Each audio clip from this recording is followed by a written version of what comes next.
ವರಮಹಾಲಕ್ಷ್ಮದ ಹಬ್ಬದ ಖರೀದಿ ಭರಾಟೆ ಜೋರಾಗಿದೆ. ಹೀಗಾಗಿ ಮಾರ್ಕೆಟ್ನಲ್ಲಿ ಜನಜಂಗುಳಿ ಹೆಚ್ಚಿದೆ. ಹಣ್ಣು ಹೂವು ಪೂಜಾ ಸಾಮಗ್ರಿ ಖರೀದಿಗೆ ಜನ ಮುಗಿಬಿದ್ದಿದ್ದಾರೆ. ಹಬ್ಬದ ದಿನವೂ ಕೂಡ ಕೆಆರ್ ಮಾರ್ಕೆಟ್ನಲ್ಲಿ ಜನವೋ ಜನ. ಹಬ್ಬದ ಪ್ರಯುಕ್ತ ಹಣ್ಣು ಹೂವು ತರಕಾರಿ ಎಲ್ಲ ರೇಟ್ಗಳು ಡಬ್ಬಲ್ ಆಗೋದು. ನಿನ್ನೆ ಕೂಡ ಇದೇ ರೀತಿಯ ಪರಿಸ್ಥಿತಿ ಗಮನಿಸ್ತಾ ಇದ್ವಿ ಮಾರ್ಕೆಟಲ್ಲಿ. ಇವತ್ತು ಕೂಡ ಅಷ್ಟೇ ದೊಡ್ಡ ಪ್ರಮಾಣದಲ್ಲಿ ಜನ ಬಂದಿದ್ದಾರೆ. ಹಬ್ಬದ ದಿನಾನೂ ಕೂಡ ಖರೀದಿಯ ಭರಾಟೆ ಬಹಳ ಜೋರಾಗಿ ನಡೀತಾ ಇದೆ. ಬೆಂಗಳೂರಿನ ಕೆಆರ್ ಮಾರ್ಕೆಟ್ನಲ್ಲಿ ಹಣ್ಣು ಹೂವು ತರಕಾರಿ ಖರೀದಿ ಮಾಡೋದಕ್ಕೆ ಜನ ಮುಗಿಬಿದ್ದಿದ್ದಾರೆ. ಈ ಹೂವಿನ ರೇಟು ಹಣ್ಣಿನ ರೇಟು ಒಂದಕ್ಕೆ 2 ಪಟ್ಟು ಹೆಚ್ಚಾಗಿದೆ. ಅದರ ನಡುವೆನೂ ಹಬ್ಬದ ಭರಾಟೆ ಜೋರಾಗಿದೆ.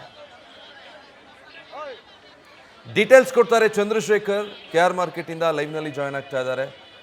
ಚಂದ್ರಶೇಖರ್, ಹಬ್ಬದ ಭರಾಟೆ ನೆನ್ನೆಯೂ ಜೋರಾಗಿತ್ತು ಕೆಆರ್ ಮಾರ್ಕೆಟ್ನಲ್ಲಿ, ಇವತ್ತು ಹೇಗಿದೆ? ಜೊತೆಗೆ ಹೂವು ಹಣ್ಣಿನ ರೇಟು ಎಷ್ಟು ಏರಿಕೆ ಆಗಿದೆ, ಜನ ಏನು ಹೇಳ್ತಿದ್ದಾರೆ?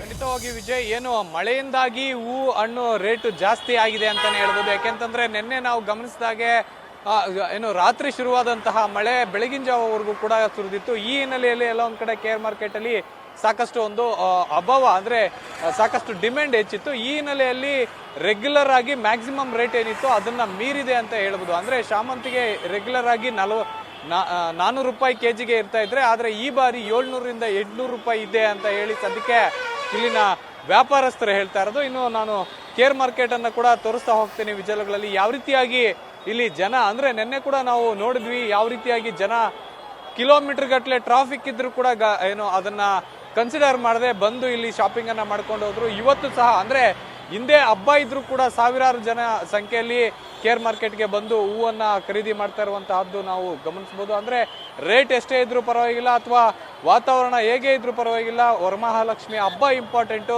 ಲಕ್ಷ್ಮಿ ಮನೆಗೆ ಬರೋದು ಇಂಪಾರ್ಟೆಂಟು ಅನ್ನುವಂತಹ ಹಿನ್ನೆಲೆಯಲ್ಲಿ ಸಾಕಷ್ಟು ಜನ ಏನು ಕೆಆರ್ ಮಾರ್ಕೆಟ್ಗೆ ಬಂದು ಈಗಾಗಲೇ ಹೂವು ಹಣ್ಣು ತರಕಾರಿಯನ್ನ ತೆಗೆದುಕೊಂಡು ಹೋಗಿ ಹಬ್ಬವನ್ನ ಆಚರಣೆ ಮಾಡ್ಲಿಕ್ಕೆ ಮುಂದಾಗ್ತಾ ಇರುವಂತಹದ್ದು. ಇನ್ನು ಬೆಳ್ಳಂಬೆಳಗ್ಗೆ ಪೂಜೆ ಪುನಸ್ಕಾರಗಳಿಗೆ ಬೇಕಾಗಿರುವಂತಹ ಎಲ್ಲಾ ರೀತಿಯಾದಂತಹ ವಸ್ತುಗಳು ಕೆಆರ್ ಮಾರ್ಕೆಟ್ ನಲ್ಲಿ ಇಟ್ಟು ಮಾರ್ತಾ ಇರುವಂತಹ ವ್ಯಾಪಾರಸ್ಥರು ಹೇಳ್ತಾ ಇರುವಂತಹದ್ದು. ಅಂದ್ರೆ ನಿನ್ನೆಯಿಂದಲೂ ಕೂಡ ವ್ಯಾಪಾರ ಏನೇ ಇದ್ರೂ ಸಹ, ಮಳೆ ಬಂದಿದೆ, ಸ್ವಲ್ಪ ವಾತಾವರಣ ಚೆನ್ನಾಗಿರ್ಲಿಲ್ಲ ಅಂದ್ರೂ ಕೂಡ ಬಂದು ಏನೋ ಹೂವು ಹಣ್ಣು ತಗೊಂಡೋಗಿದ್ದಾರೆ. ಆದ್ರೆ ಗ್ರಾಹಕರಿಗೆ ಬರ್ತಾ ಇರೋದ್ರಿಂದ ನಮ್ಗೆ ಖುಷಿ ಇದೆ ಅನ್ನುವಂತಹದ್ದು ಇಲ್ಲಿನ ವ್ಯಾಪಾರಸ್ಥರ ಮಾತಾಗಿರುವಂತಹದ್ದು. Vijay, thank you Chandrashekhar.